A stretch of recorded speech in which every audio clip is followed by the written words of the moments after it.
자, 오늘 157페이지부터 지대와 입지 공간 구조에 대한 부분인데요. 자, 일단 먼저 지대 이론입니다. 자, 지대 이론은 한 문제가 거의 꼭 나옵니다. 한 문제가.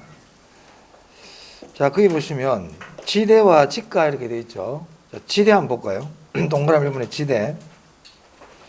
거기 뭐 줄 하나 치겠습니다. 토지를 사용한 대가 이렇게 되어 있네요. 네, 지대는 한마디로 토지 사용료입니다. 토지 사용료. 자, 그리고 지가 보세요. 지가. 지가는 토지의 교환 대가로 줄치고요. 지불되는 매매 가격을 내면 매매 가격 줄치겠습니다. 자, 그래서 지대는 한마디로 토지 사용료고 지가는 토지 가격이다. 이렇게 보시면 되겠습니다. 자, 근데 그 밑에 보면 지가는 이자율분의 지대 이렇게 되어 있죠.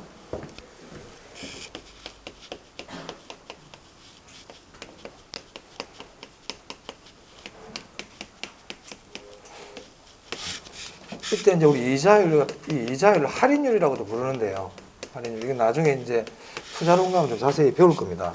자, 그럼 여기서 이자율이 올라가잖아요. 이자율이 올라가면 지가는 어떻게 될까요?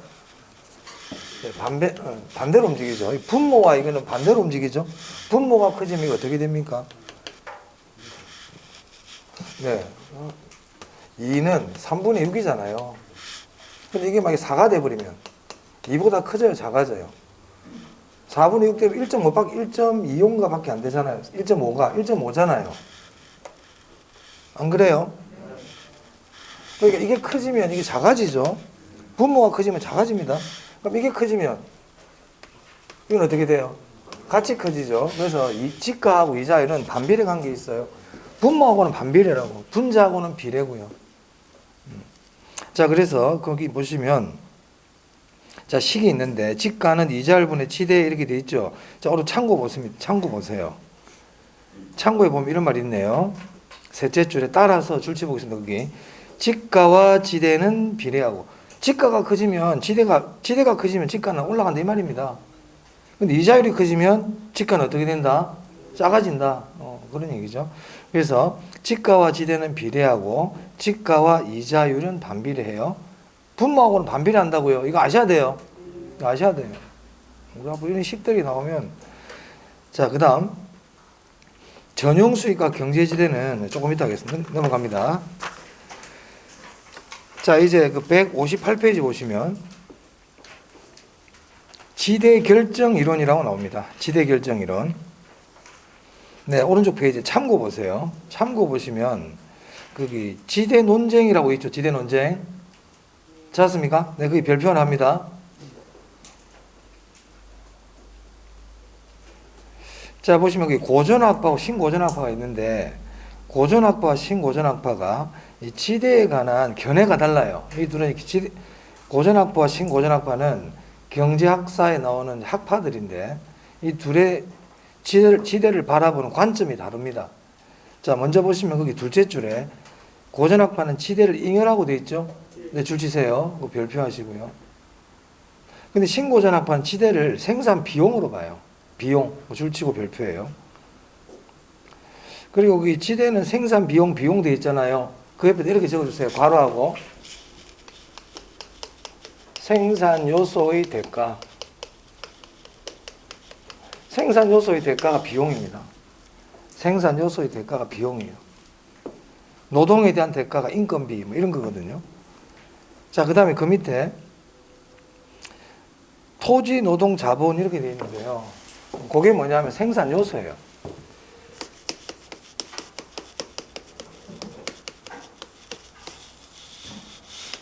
자, 고전학파와 신고전학파가 있는데요. 조금 전에 고전학파는 지대를 뭘로 본다고요? 잉여, 기억하셔야 됩니다. 신고전학파는 지대를 뭘로 본다고? 생산 비용을 본다고 그랬죠. 그리고 고전학파는 생산 요소를 토지, 자본, 노동 이렇게 세 가지로 봅니다. 3분법이라고 그럽니다. 그 책의 표현이 조금 불완전해서 제가 따로 적었어요. 하지만 신고전학파는 생산 요소를 어떻게 보냐면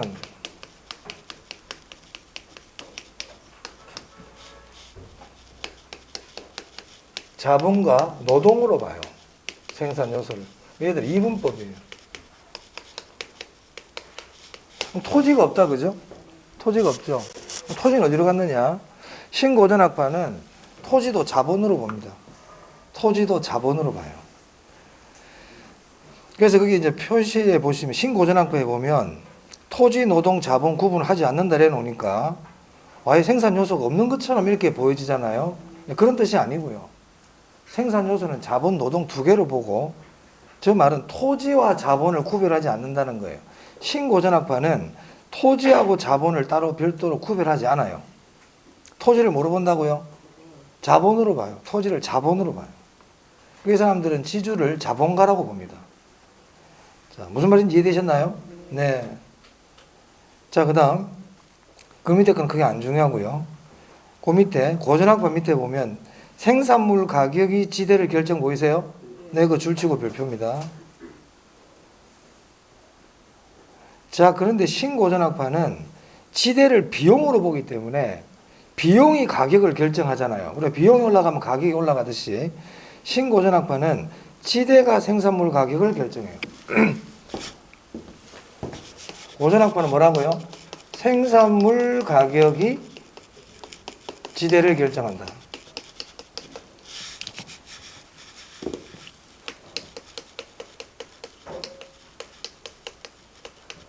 근데 신고전학파는 지대가 생산물 가격을 결정한다.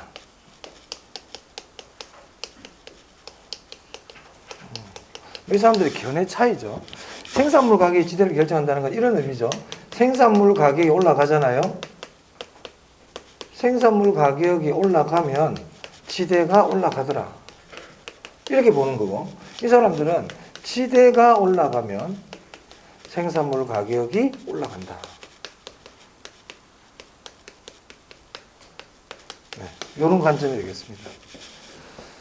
이 당시에 유럽의 밀 가격이 폭등을 하거든요. 밀 가격이 폭등을 하는데 신고전학파들은 지주들이 지대를 많이 받기 때문에 지주들이 지대를 많이 받으니까 그것 때문에 밀값이 폭등했다고 주장하는 게 신고전학파예요.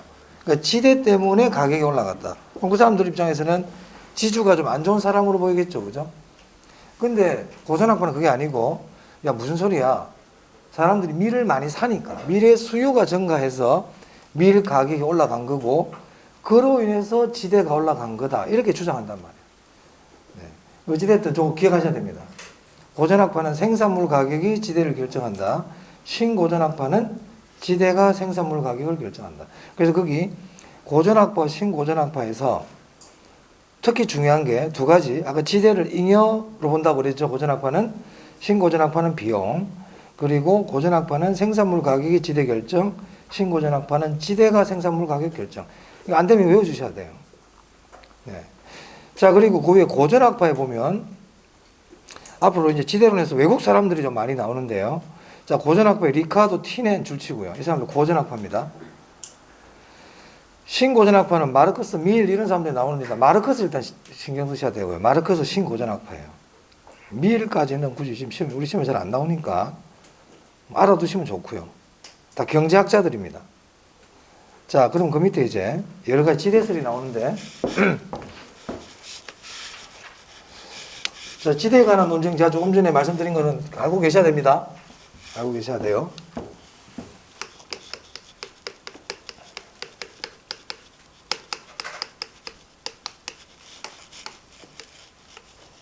자, 농경지 지대론입니다. 농경지 지대론.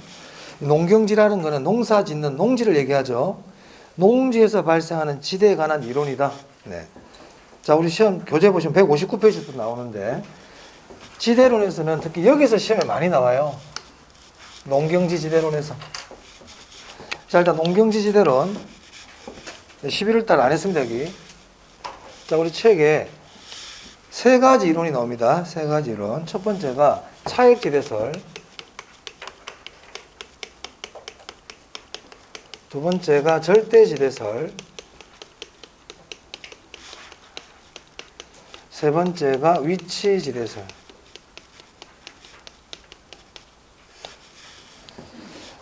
자, 이 세 가지 모두 농경지 지대론이에요. 이 지대론에서는요, 각 지대론이 주장하는 바가 무엇인지, 그게 일단 포인트예요. 무엇을 주장하는 건지. 자, 일단 책 한번 볼까요? 차익지대설에. 거기 보니까 리카도 돼 있죠? 리카도라는 사람이 주장한 내용이에요. 리카도 무슨 파라 그랬습니까? 고전학파라 그랬죠. 리카도 옆에 고전학파 이렇게 적어주세요. 고전학파예요. 네. 자, 그럼 차액지대설이라는 건 뭐냐면, 이름부터가 차액이라고 되어 있죠. 차액. 토지마다 지대가 같을까요? 다를까요? 다르겠죠.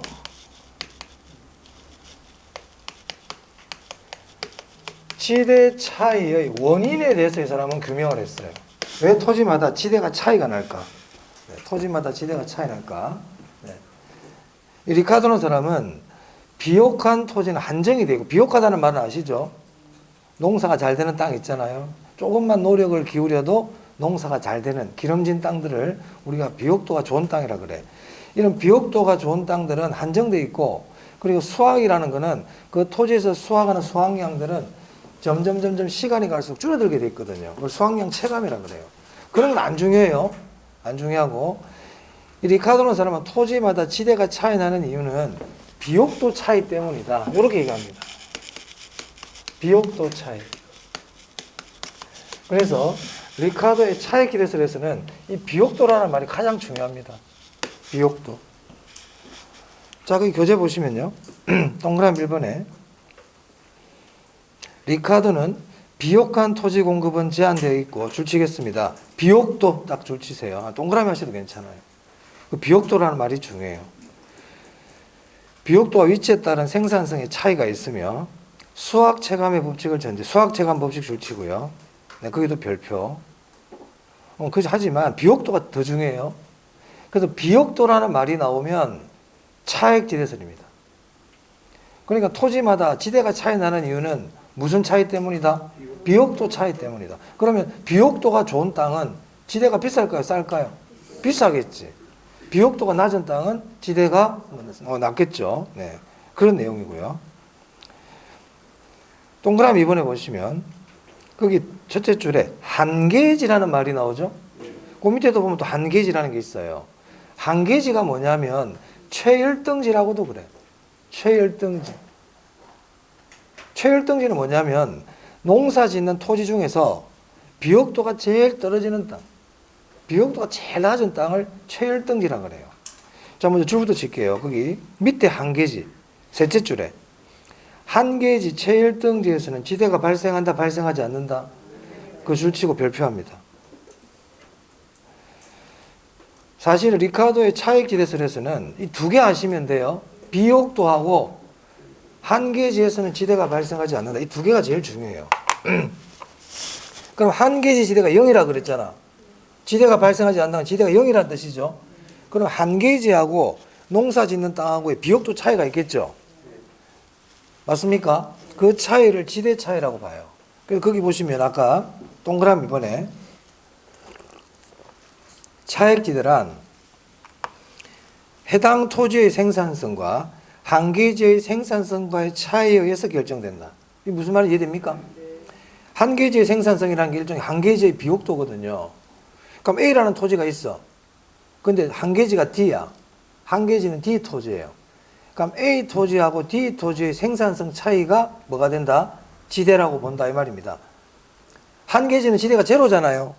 한계지는 지대가 제로니까 이제 다른 토지는 제로가 아니잖아요. 그럼 A라는 토지하고 D라는 토지하고 비교를 해가지고 이 둘의 생산성 차이가 뭐가 된다는 거예요? 비옥도 차이, 지대 차이다. 그러니까 한마디로 비옥도 차이가 지대 차이다 이 말이에요. 그리고 한계지에서는 지대가 있다 없다? 지대가 없다. 두 개 꼭 기억해 주세요. 네. 자, 그 다음에 동그라미 3번 한번 볼까요? 지대는 매상고에서 생산비를 차감하고 남은 불로소득의 일종이다. 이 사람 왜 이렇게 얘기합니까? 이 사람 고전학파니까. 이 사람 고전학파죠? 고전학파나 위에서 다 그렇게 얘기한다, 다 얘기한다 그랬어요. 이거는 리카도만 이렇게 얘기하는 게 아니고 고전학파도 다 이렇게 얘기해. 다 이렇게 얘기한다고. 자, 그 다음 또 밑에 보세요. 곡물 가격이 지대를 결정한다. 곡물 가격이 생산물 가격입니다. 즉 생산물 가격이 지대를 결정한다는 얘기죠. 이것도 고전학파는 다 이렇게 얘기합니다. 리카도만 이렇게 얘기하는 게 아니고. 하지만 시험에는 한 번씩 다 나왔죠. 왜 고전학파라는 걸 물어보는 거죠. 그래서 조금 전에 비옥도 체크하셔야 되고, 열등지에서는 지대가 발생하지 않는다. 그리고 리카도도 고전학파이기 때문에 지대를 잉여로 본다. 생산물 가격이 지대를 결정한다. 이렇게 주장했다 이 말입니다. 그 정도 하시면 되겠습니다. 자, 그 다음에 양가로 이번에 절대지대설인데요. 절대지대설은 마르크스가 주장했어요. 자, 마르크스 그 옆에 신고전학파 적으세요. 고전학파, 리카도하고 다른 쪽 사람이죠, 그죠? 다른 파 사람이에요. 자, 이 마르크스는요, 아까 리카도는 최열등지에서는 지대가 있다고 그랬어요, 없다고 그랬어요? 없다고 그랬죠. 없다고 그랬어요. 자, 그런데 마르크스가 보니까 최열등지에서도 지대가 발생하더라는 거예요. 리카도는 최열등지에서는 지대가 없다고 그랬는데 보니까 최열등지에서도 지대가 발생하더라는 거죠. 자, 그래서 동그라미에서 한번 별표예요, 거기. 자, 파란색 한번 보겠습니다. 한계지에서도 줄 쳐야 됩니다, 거기. 한계지에서도 토지 소유자의 요구로 인해 지대가 발생한다. 줄 쳐야 돼요. 그러니까 마르크스의 핵심은 뭐냐면 한계지인데도 지대가 있더라는 거예요. 한계지인데도 지대가 있더라. 아까 리카도는 없다고 그랬죠. 그래서 이 마르크스의 절대지대설은 지대 발생 원인에 대해서 이 사람은 얘기를 하고 있어요. 지대 차이의 원인이 아니고 지대 발생 원인이에요. 그럼 지대가 왜 발생할까? 한계지에서도 지대가 발생하네. 여기서는 지대가 없다고 그랬는데 그럼 한계지에서 왜 지대가 발생할까? 네. 한계지에도 토지 주인이 있겠죠. 땅 주인이 있을 거 아니에요. 그러니까 땅 주인이 토지 소유자가 지대를 요구하니까 안 낼 수가 없더라는 거예요. 토지 소유자가 지대를 요구하기 때문에 한계지에서도 지대가 발생한다. 그래서 이 마르크스는 지대 발생 원인을 소유권에 있다고 봐요. 토지 사유화와 관계에 있다고 봅니다. 자, 그래서 이 동그라미 1번 보세요. 마르크스는 지대는 토지의 소유 자체, 소유 동그라미였어요. 소유 자체, 소유.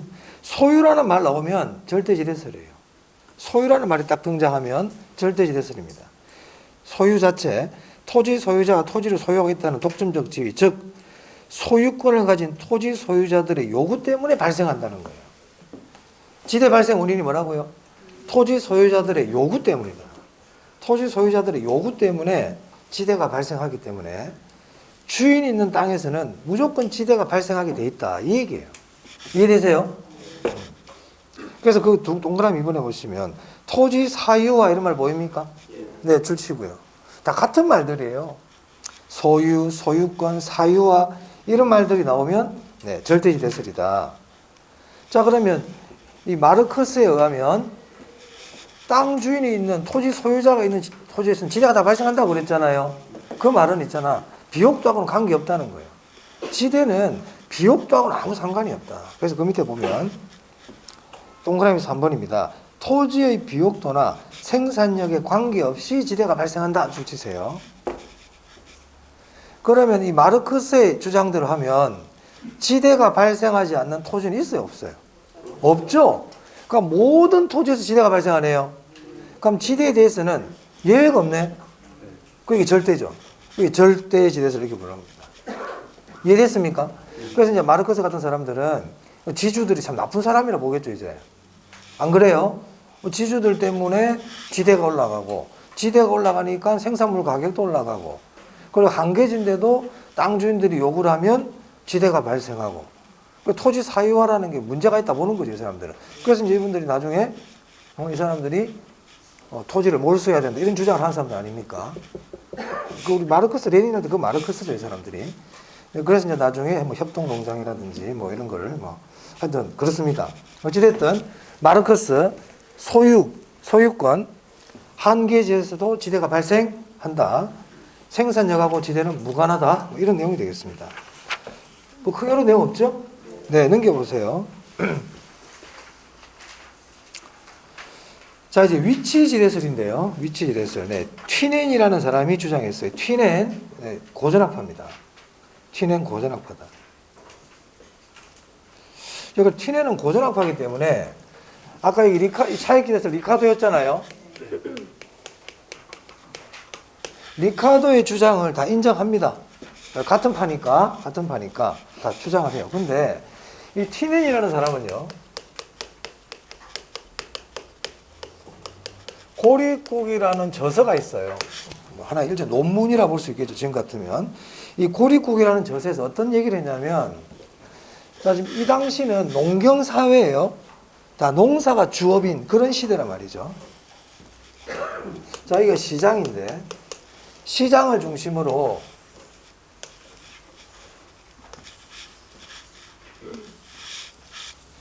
이런 동심원을 그리면서 농업지역이 형성된다 이렇게 주장해요. 이 사람은.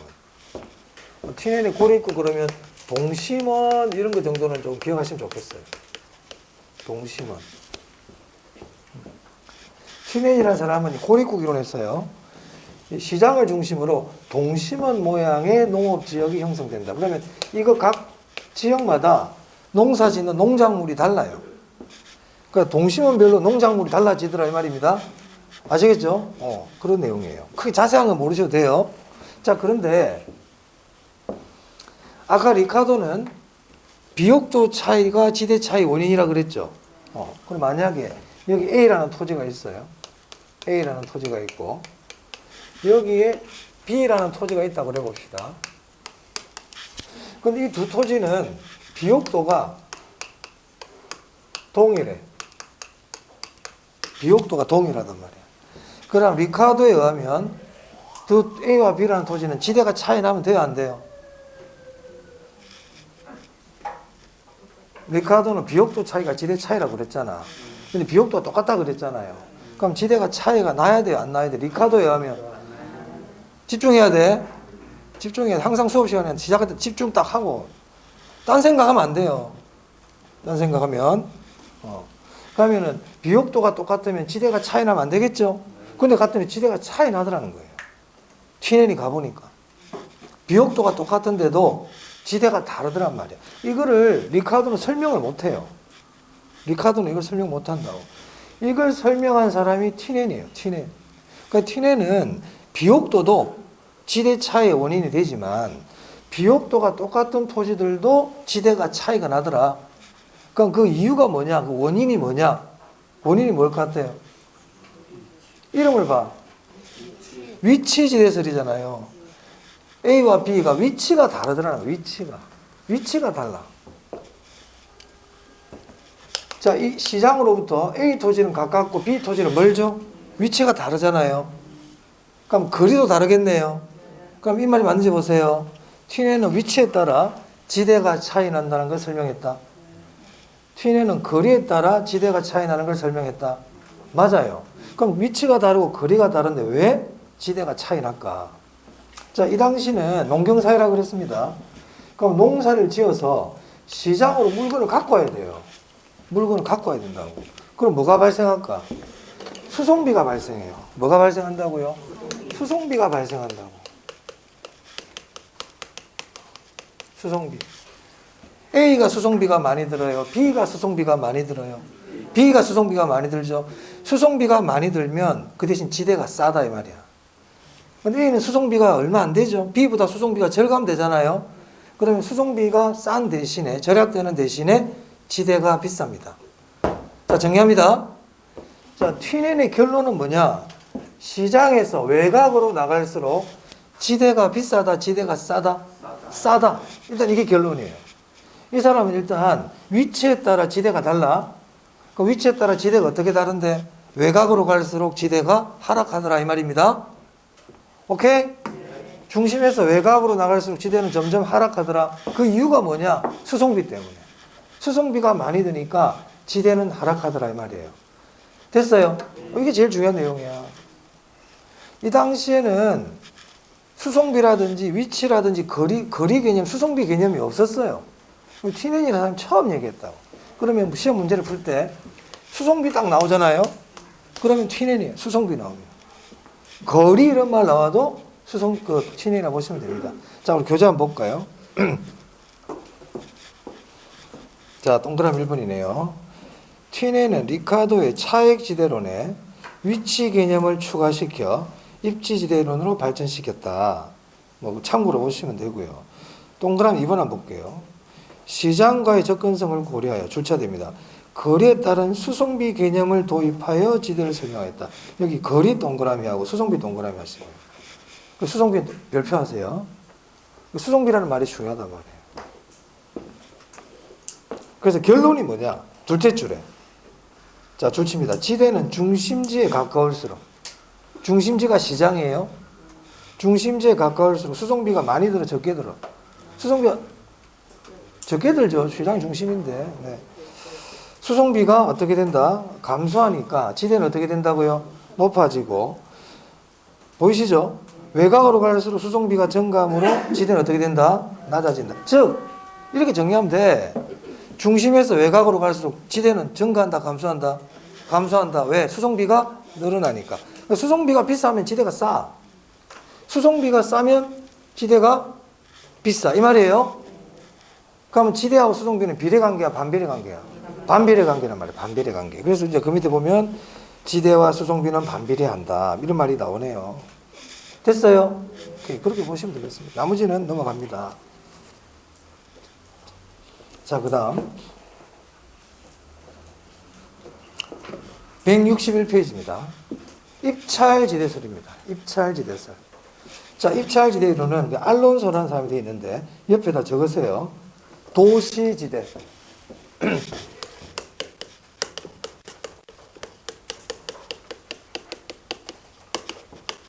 알론소는 사람 이름이고요.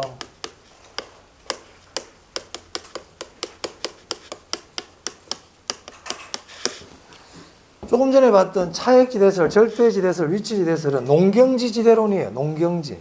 농사지는 농지. 근데 얘는 도시토지지대론이다 이 말입니다. 도시지대론입니다. 그럼 여기서 중요한 글자는 입찰지대의 뜻이 중요해요. 자, 입찰지대 한번 볼게요. 입찰. 여러분 우리 경매 같은 거 볼 때 입찰이라는 말 들어보셨죠? 뭐 입찰 봤다 이렇게 얘기하잖아요.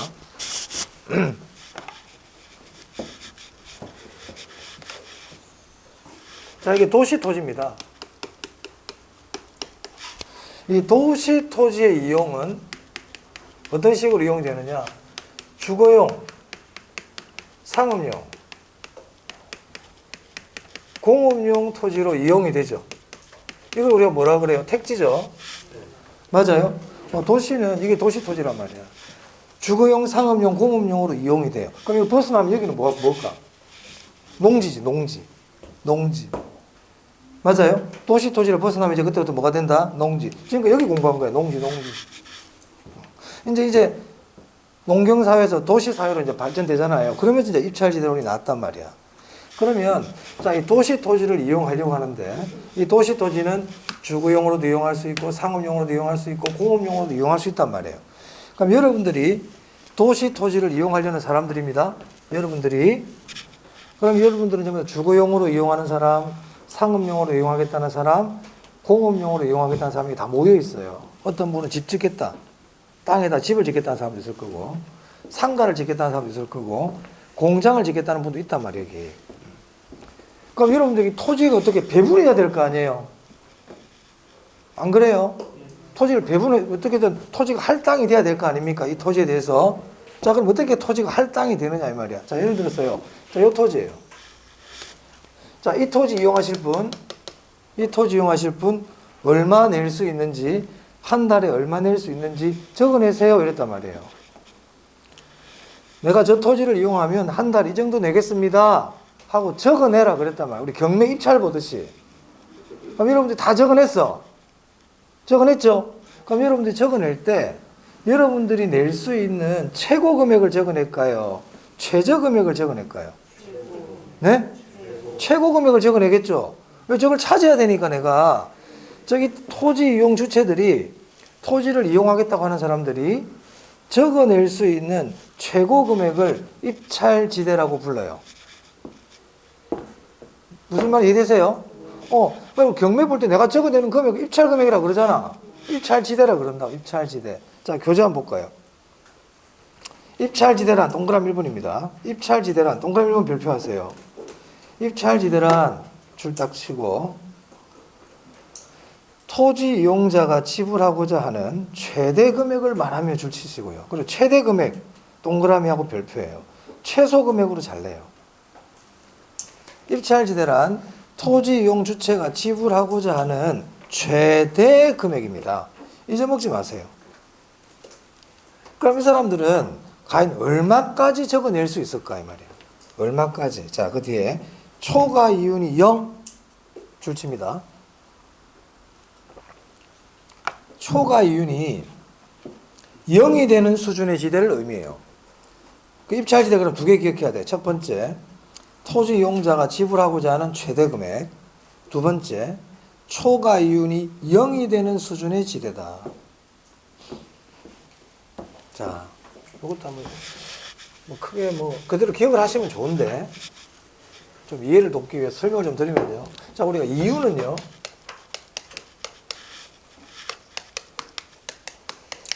정상 이윤이 있고 초과 이윤이 있어요. 정상 이윤, 초과 이윤 어제 들어봤죠 지금? 이거 어디서 나오더라? 지난 시간에 효율적 시장이론 할 때도 정상 이윤, 초과 이윤 이런 말 나왔잖아. 그때 제가 정상 이윤 설명 안 드렸죠? 자 봅시다. 초과 이윤이 뭘까요 그러면? 힌트가 여기 있네. 정상 이윤을 초과하는 이윤이겠죠? 그게 초과 이윤이에요. 정상 이윤을 초과하는 이윤. 그럼 이 뜻이 중요하네. 정상 이윤이 뭔지 알아야 되겠네요. 이 정상 이윤은요. 제가 편안하게 표현을 하면 내가 하는 일을 계속 하기 위한 최소한의 이윤이에요. 여기서 굳이 중요한 글자를 하나 줄쳐라 그러면 최소한이에요.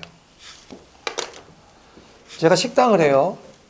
식당을 하는데 한 달에 500만 원은 내가 이윤을 남겨야 나는 이 식당을 계속할 이유가 있어요. 그러니까 500만 원이 정상 이윤이에요. 편의점 아르바이트 학생이 대학생이 편의점에서 알바를 하는데 한 시간에 나는 10,000원은 받아야 최소한 10,000원은 받아야 나는 일을 할 거예요. 그럼 그 알바생의 정상 이윤은 10,000원입니다. 정상 이윤 뜻 무슨 말인지 아시겠어요? 그런데 사장님이 15,000원을 줘. 그러면 5,000원을 더 받았지. 그럼 그 5,000원이 뭐가 된다? 초과 이윤이에요. 그래서 정상 이윤이라는 거는 내 인건비 정도는 나오는 그런 개념이라 보시면 돼요. 그럼 정상 이윤을 넘어서는 이윤은 뭐라고 그러고요?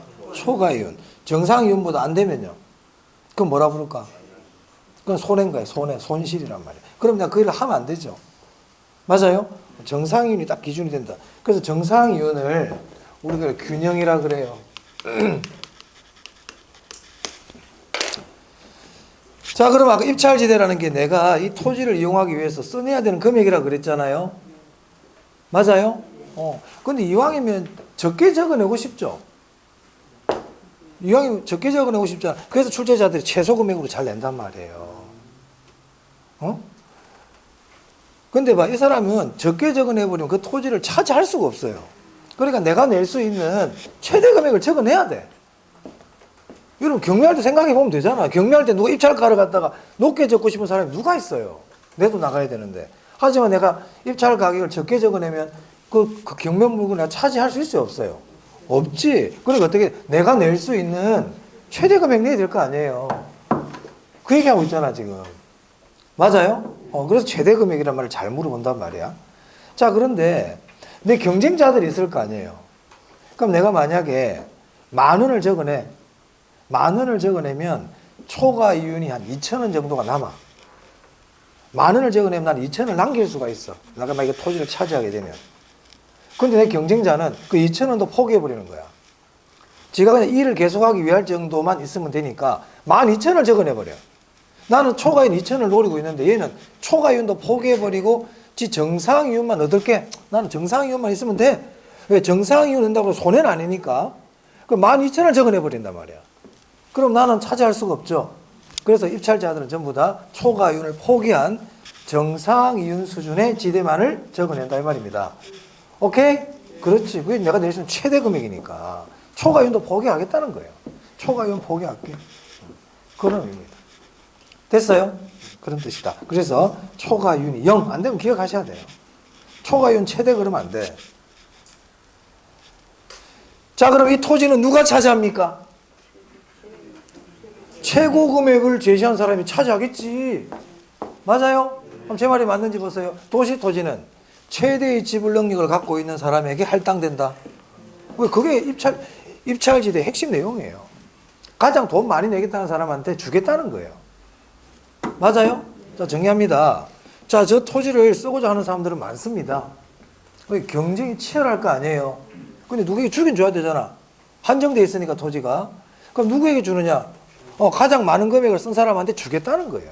그럼 이때 토지 이용 주체들이 적어내는 최대 금액을 뭐라고 부른다? 입찰지대라 부르고, 그 입찰지대를 가장 많은 금액을 적어낸 사람한테 이 토지를 주겠다 이 말이에요. 됐어요? 자, 그렇게 봤더니 이 중심은 상업이 차지하더라는 거예요. 상업이. 그리고 이제 좀 나가니까, 외곽으로 나가니까 여기는 집 짓겠다는 사람들이 가장 높은 금액을 적어내더라 이 말입니다. 그리고 최외곽에는 공업용으로 이용하겠다는 사람들이 가장 많은 금액을 적어내더라. 그래서 도심부터 상주공의 순으로 도시 토지 이용이 결정되는 거예요. 외곽에는 장사하겠다는 사람들은 높은 금액을 제시 안 해요. 왜? 저기서 장사할 이유가 없거든요. 자, 우리가 공장을 지으려고 하면 땅이 많이 필요하죠. 맞아요? 그런 사람들은 저 가운데다가 그 많은 토지를 이용하면서 높은 지대를 낼 수가 없는 거야. 자, 중심이 땅값이 비쌀까? 외곽이 비쌀까? 그걸 아까 튀넨이 얘기했단 말이야. 튀넨이. 중심이 지대가 비싸다 그랬죠. 외곽으로 와서 지대가 싸다 그랬잖아.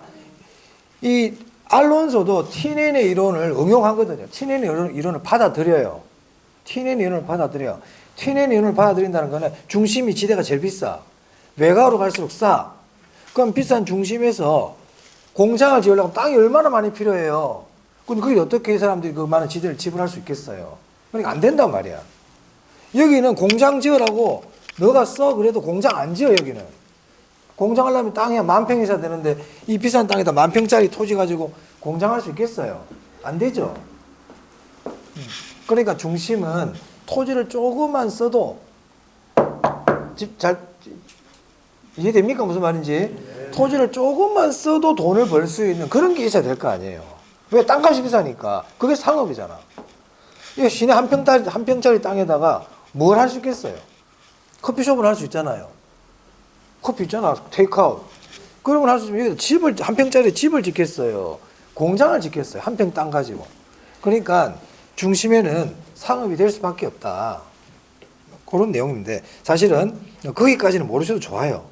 하지만 아까 말씀드린 두 개, 입찰지대의 뜻, 토지용 주체가 지불할 의사가 있는 최고 금액, 초과 이윤이 0, 그리고 도시 토지는 가장 많은 지대를 지불할 용의가 있는 사람에게 할당된다.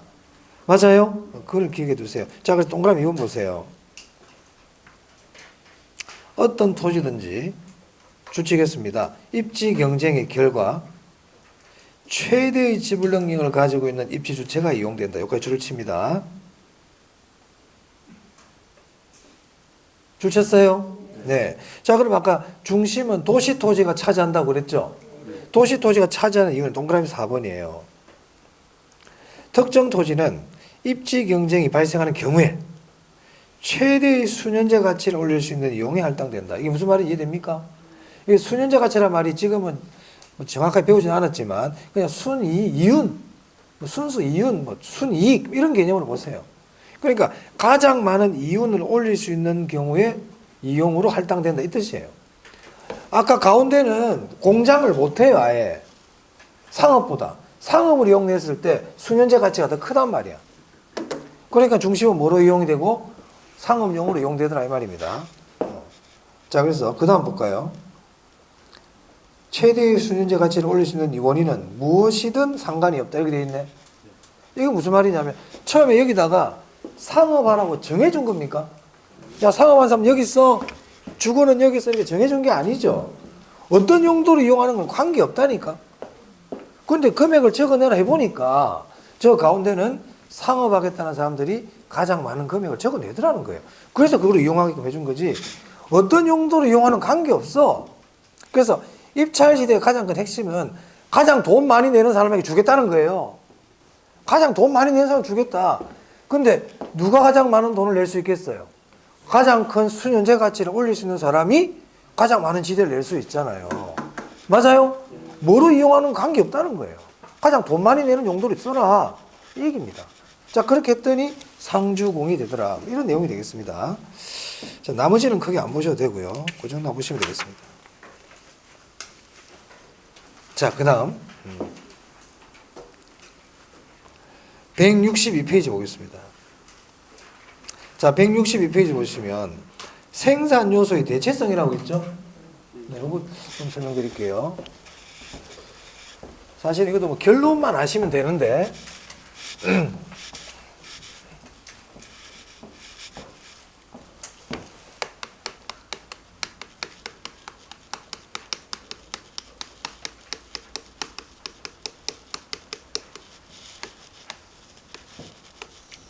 자, 생산 요소는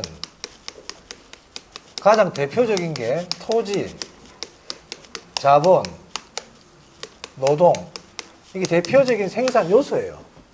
생산 요소라는 거는 생산물을 만들 때 필요한 것들을 생산 요소라 그래.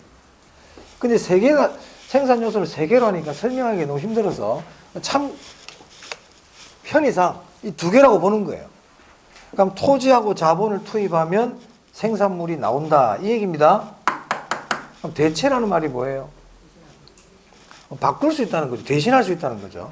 그러면 토지와 자본을 집어넣어 가지고 잘 들으세요. 토지와 자본을 넣어 가지고 생산물을 만들어내. 이 건물 하나 만들려고 그러니까 토지도 있어야 되고 자본도 있어야 된다 이 말이에요. 그럼 건물이 나와. 물론 노동도 있어야 되는데 노동은 이제 빼버렸어요. 제가 설명의 편의를 위해서. 그럼 토지하고 자본이 있어야만 건물이 올라가요. 그런데 있잖아요. 토지가 너무 비싸. 토지가 너무 비싼 거야. 그럼 토지가 비싸니까 토지를 많이 쓸 수가 있어요? 없어요? 없죠? 근데 건물은 내가 올려야 돼.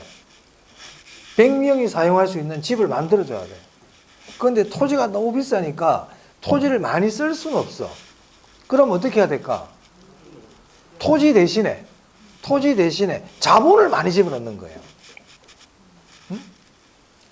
김치찌개를 끓이려고 그러는데 원료가 김치하고 돼지고기야. 김치하고 돼지고기. 그래 김치찌개를 20인분을 만들어야 돼. 20인분. 원료가 뭐라고? 김치와 돼지고기. 그래 마트에 장 보러 갔거든. 갔더니 돼지고기가 너무 비싸. 돼지고기가. 그 돼지고기를 많이 넣을 수가 없어. 근데 김치는 좀 싸. 그럼 20명이 먹어야 되니까 20인분 만들어야 돼 지금. 그러면 돼지고기가 비싸니까 돼지고기를 많이 쓸 수 있다 없다? 많이 쓸 수 없어. 그럼 뭐를 많이 넣어버려야 돼? 김치를 많이 넣어야 되는 거야. 20인분의 양을 만들어야 되니까. 그럼 이거를 돼지고기 대신에 김치로 대체했다 이렇게 얘기할 수 있나요? 그렇게 얘기할 수 있지. 자, 마찬가지로 우리가 건물을 지을 때 토지도 있고 자본도 있어야 되는데 토지 가격이 너무 비싸. 그럼 토지를 많이 못 써. 그러면 토지 대신에 뭐를 많이 넣어야 된다? 자본을 해야 돼. 그럼 이렇게 얘기할 수 있나요? 토지 대신에 자본으로 대체했다. 그렇게 얘기할 수 있죠. 그럼 토지 대신에 자본을 어느 정도 대체했는데 네가 돼지고기 대신에 김치를 어느 정도 대체했는데 이걸 대체성이라고 그래. 대체한 정도. 그러면 이 생산 요소의 대체성이라는 거는 이제 제가 설명을 다 했어요. 이제 말로 표현하면 돼. 토지 대신에 자본을 투입한 정도야.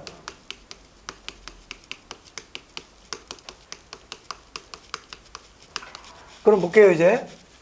토지 대신에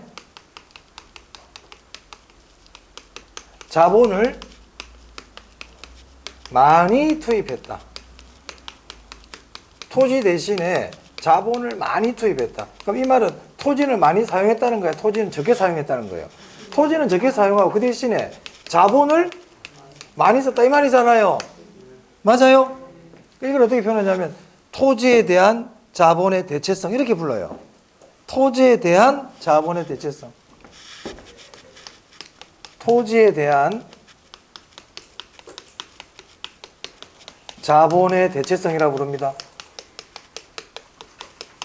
그럼 토지에 대한 자본의 대체성이 크다는 거예요? 작다는 거예요? 많이 투입했다고 그랬잖아. 자본을 대신 크다 이렇게 부른다 이 말이에요.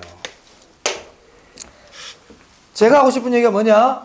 토지에 대한 자본의 대체성이 크다 이 의미를 알아라고요. 토지에 대한 자본의 대체성이 크다. 토지에 대한 자본의 대체성이 크다. 이게 무슨 뜻이라고? 토지 대신에 자본을 많이 넣었다. 토지 대신에 자본을 많이 넣었다. 이걸 뭐라고 부른다? 토지에 대한 자본의 대체성이 크다. 멍하니 보고 있으면 안 되고요. 기억하자는 듯이 보고 있어야 돼요. 듣고 있으면 안 돼. 눈은 드라마 보고 있는데 딴 생각하고 있으면 눈에 보이기만 보이면 하나도 조금씩 뭐라고 그랬냐? 이렇게 된다. 넷플릭스는 리와인드가 되지만 우리 강의는 리와인드 안 됩니다. 지나가면 끝이야. 이 순간 안 돌아와. 집에 와서 동영상 봐야 돼. 그런 어리석은 짓 하지 마. 왜 똑같은 시간을 계속 투자를 합니까? 한 번에 끝내야 되는데. 자, 다시. 토지에 대한 자본의 대체성이 크다. 저 뜻이 뭐라고요? 토지 대신에 자본을 많이 집어넣었다. 그럼 저렇게 한 이유는 토지 가격이 싸서 그래요? 비싸서 그래요? 비싸서 그런 거야. 도심일까? 외곽일까? 그렇지. 이제 결론이 난데 도심이란 말이야. 도심은 이렇게 이용하는 거예요.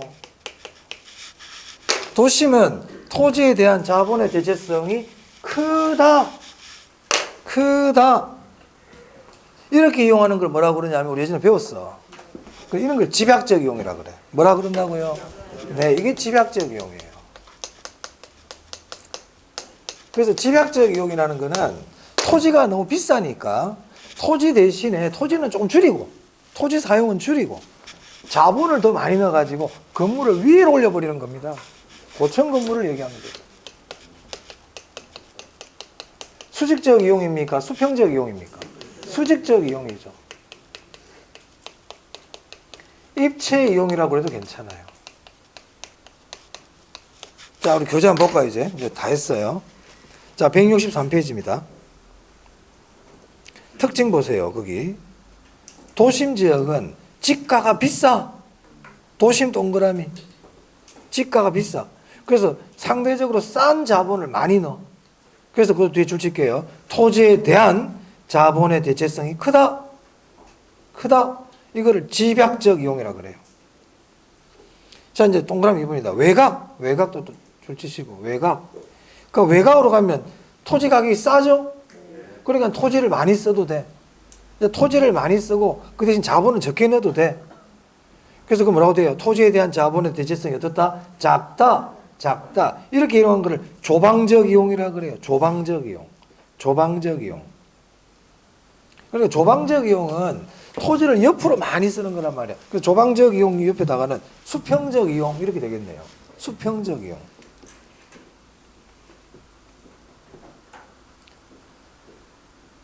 자, 그럼 질문해 볼게요. 토지에 대한 자본의 대체성을 토지와 자본의 결합 비율을 그래도 괜찮겠어요? 네, 이걸 식으로 적으면 토지에 대한 자본의 대체성이 식이 이렇게 되거든요. 토지 이용률, 토지 이용량, 자본 이용량 이렇게 적을 수가 있어요. 식으로. 그러니까 토지와 자본의 결합 비율 이렇게 되게 한단 말이에요. 우리 책에 162 생산 요소의 대체성이란 토지에 대한 자본의 투입 비율, 즉 토지와 자본의 결합 비율을 의미하고, 보이세요? 토지 이용이 뭐를 결정한다? 집약도. 그럼 혹시 이런 궁금증이 생기면 있을 수 있겠어요. 아니, 선생님, 그러면은 생산 요소의 대체성이라는 게 토지 대신에 자본을 투입하는 정도라 그랬는데 자본 대신에 토지를 투입하는 정도 그런 것도 있습니까? 있을 수 있죠. 있을 수 있어요. 그럼 그건 자본분의 토지가 되겠죠. 맞아요. 근데 왜 굳이 토지분의 자본이냐? 우리는 부동산을 공부하는 사람이기 때문에 제가 전에 분수식에서 분모로 가는 게 기준 역할을 한다고 그랬죠. 제가 전에 수요의 가격 달성할 때 가격 변화율에 대한 수요량 변화를 할 때 분모가 기준 역할을 하거든요. 그래서 우리는 부동산을 공부하니까 토지가 기준이 되는 거야. 그래서 토지 이용량에 대한 자본 이용량 이렇게 식을 만든 거예요. 어찌됐든 그렇습니다. 많이 알면 또 더 어려워지니까. 그럼 토지에 대한 자본의 대체성이 크다. 이 말은 토지를 조금만 쓰고 자본을 많이 집어넣는다. 집약적 이용을 의미합니다. 네, 잊어먹지 마세요. 자, 여기까지 좀 보고요. 좀 쉬었다가 163페이지부터 하겠습니다.